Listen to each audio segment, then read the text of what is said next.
E aí galera, sejam bem-vindos a mais uma sessão de termodinâmica comentada por ex-alunos. Na última aula nós ensinamos a nos situar nos gráficos e projeções termodinâmicas e agora neste momento nós temos que ter intimidade com a tabela termodinâmica, pois é na tabela termodinâmica que nós vamos gerar os resultados de acordo com algumas informações que nos foram dados. Ou seja, neste momento nós vamos começar a calcular. Então vamos nessa, galera!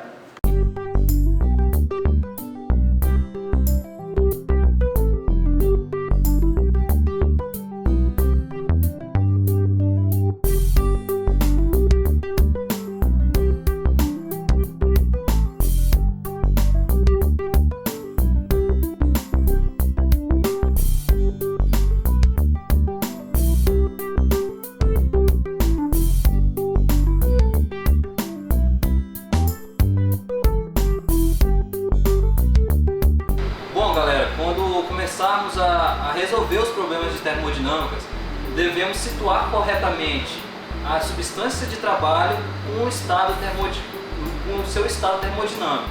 Então, para isso, a gente vai utilizar as tabelas. Aqui nessa aula, a gente vai dar valores para ela e encontrar qual estado que ela está. Se ela está no estado líquido, se ela está numa mistura líquido-vapor ou se ela está num vapor superaquecido. Então, a gente vai precisar da última aula para utilizar os princípios dos estados equivalentes e precisamos de duas propriedades independentes para encontrar o estado dessa substância. Então o objetivo dessa aula é encontrar o correto estado de cada substância na tabela termodinâmica. Bom, agora nós vamos trabalhar com a tabela do livro de Moran Shapiro. Dentro dessa tabela nós temos as tabelas A2, A3, A4 e A5 que correspondem à água. As tabelas A2 e a tabela A3, elas são conhecidas como tabelas de saturação. Isso porque tanto a tabela 2 quanto a tabela 3 apresentam os valores de pressão e temperatura que faz com que a água mude de fase. Então, para cada uma dessas pressões de saturação, a gente tem uma temperatura de saturação correspondente. Por exemplo, para uma pressão a 0,1 megapascal, eu vou ter uma temperatura de saturação correspondente. Esta daqui não é mais a tabela do Shapiro, é a tabela do som. Para uma pressão de 0,1 megapascal, que equivale a 100 kilopascal, nós vamos ter uma temperatura de saturação correspondente a 99,62 graus Celsius. Bom, gente, como exemplo, na tabela 2 nós precisamos entrar com o valor de temperatura de saturação. Então, para uma temperatura de saturação a 19 graus, nós vamos ter uma pressão de saturação de 0,02198 bar. Já na tabela A3, nós entramos com a pressão de saturação para poder achar a temperatura. Então, se nós entrarmos com uma pressão a 15 bar, nós vamos obter uma temperatura de 198,3 graus Celsius.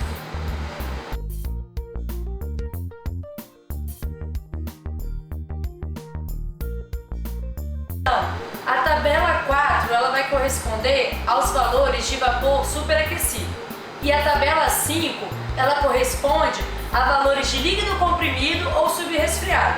Lembrando que essas duas tabelas, a 4 e a 5, elas correspondem às tabelas do Shapiro. Como vocês podem ver na tabela, a gente vai entrar nas duas tabelas usando uma pressão de trabalho, que ela pode ser dado em bar ou em megapascal. Lembrando que 1 bar tem 0,1 megapascal. E com isso a gente vai encontrar a temperatura correspondente. Aí a gente vai ter um problema. Eu quero descobrir qual que é a fase que minha substância se encontra. E aí a gente vai pegar um exemplo. A água, ela está numa temperatura de 120 graus e numa pressão de 0,5 bar. Só que inicialmente a gente sempre vai comparar os valores da tabela da linha de saturação. Então a gente pode observar que quando a gente tem 0,5 bar de pressão, a nossa temperatura é de 81,33 graus Celsius, não é 120 graus. Aí o que eu vou fazer? Então a gente vai para o meu domo de saturação e aí eu vou colocar uma linha que vai corresponder à temperatura que eu achei lá na linha de saturação, de 81,33 graus. E que corresponde à minha pressão de 0,5 bar. Ok. Aí agora eu vou inserir o meu valor de temperatura temperatura que foi dado no problema, que foram aqueles 120 graus. Então, traçando a linha de 120 graus até a minha curvatura aqui da linha, eu encontro um ponto de interseção. Nesse ponto de interseção, ele está na região de vapor superaquecido. Então, a água, a minha substância que eu estou analisando, ela é um vapor superaquecido. Ok, agora o que a gente faz com esse dado que a gente descobriu? O que a gente vai fazer? Agora a gente vai para a tabela que corresponde para os valores de vapor superaquecido. Na tabela do Shapiro A4, que corresponde a vapor superaquecido, a gente tem o valor da temperatura, 120 graus Celsius. Só que nós não temos o valor correspondente de 0,5 bar. Nós temos só 0,35 e 0,70. Mas a gente também pode utilizar outra ferramenta. Não existe só a tabela do Shapiro, a gente também tem a tabela do Sonta. Então, olhando na tabela B13, que também corresponde a vapor superaquecido, a gente pode perceber que a pressão nesse caso ela não é dada em bar ou em megapascal, ela é dada em quilopascal. Então vocês têm que tomar cuidado também na hora de fazer a transformação, porque as unidades são diferentes. Aí nesse caso a gente tem uma pressão que é correspondente, só que a gente não tem a temperatura de 120 graus, a gente só tem 100 e 150. E aí o que a gente vai fazer? Já usamos duas tabelas e não conseguimos o valor. A gente ainda tem uma terceira ferramenta, que é conhecida como interpolação dos dados, que vocês vão aprender ainda nesse vídeo. Então, galera, agora a gente vai aprender, utilizando a CASP, uma maneira de interpolar os valores de uma forma bem mais rápida do que aquela fazendo as contas, tal. Que isso, como geralmente os exercícios são grandes, isso vai nos dar mais tempo de resolver e procurar a solução do problema.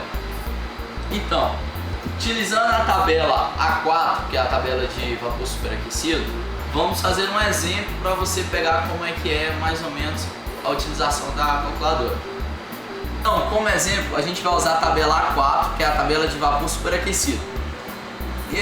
No nosso exemplo, nós estamos querendo encontrar o volume específico de um vapor superaquecido que está a 5 bar de pressão e a 227 graus. Só que 227 graus não tem na tabela, então o que eu vou fazer? Eu vou procurar um range que ele entra com temperatura menor do que 227 e logo depois a maior de 227, que é a 200 graus e a 240 graus. 227 está no meio desse range, então eu vou usar esses dois valores para descobrir meu volume específico de 227, beleza? Então vamos lá. Primeira coisa, o que eu vou fazer? Vou limpar minha calculadora. Como é que eu faço isso? Eu vou apertar Shift, Ctrl, 3. Aí eu aperto igual, limpei. Agora eu vou mudar o modo da minha calculadora. Eu vou em Mode, aí eu venho aqui, Rec 3, que vai ser linear 1. Beleza, agora já está no jeito. Agora eu vou entrar com o primeiro par de valores, que é o de 200 graus, que vai ser 200, o volume específico, que é o que eu quero achar, 0,4249. Digitei meu primeiro par, M+. Aí tá vendo? Tá salvo. Aí eu vou digitar meu segundo par de valores, que é 240, vírgula zona, 0,4646. Aí eu jogo para a memória de novo, M+. Certo, agora já tem os dois pares de valores aqui. Agora eu quero encontrar o 227. Aí eu digito 227. Aí eu venho aqui, Shift S-Var no botão 2. Aí vai me dar um monte de opção. Aí eu vou passando. Aí eu tenho o X e o Y. Como eu digitei primeiro os valores de temperatura, o meu X é a temperatura e depois eu digitei o de volume específico, que é o Y. Então, o valor que eu quero achar é o Y. Então eu aperto o 2. Aí apareceu o Y. Aí eu vou em igual, deu 0,4516. Esse é o volume específico para essa determinada temperatura. E como vocês podem observar, esse volume está exatamente no meio desse range. Se desse um valor totalmente diferente, pô, teria que desconfiar, ver que não tá legal e refazer. Valeu, galera!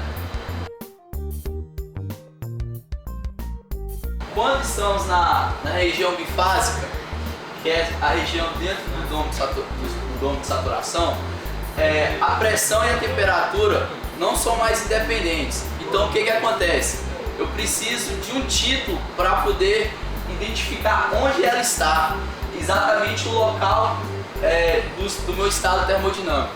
Então, quando estamos nessa região, a primeira coisa é calcular o título, que é a massa de vapor sobre a massa total. Após calcular o título, podemos calcular as propriedades termodinâmicas, como aqui, que é o volume específico é igual a 1 menos o título, que multiplica o volume específico do líquido saturado, mais o título que multiplica o volume específico do vapor saturado, que pode ser simplificada por volume específico do líquido saturado mais X, que multiplica Vg menos Vf.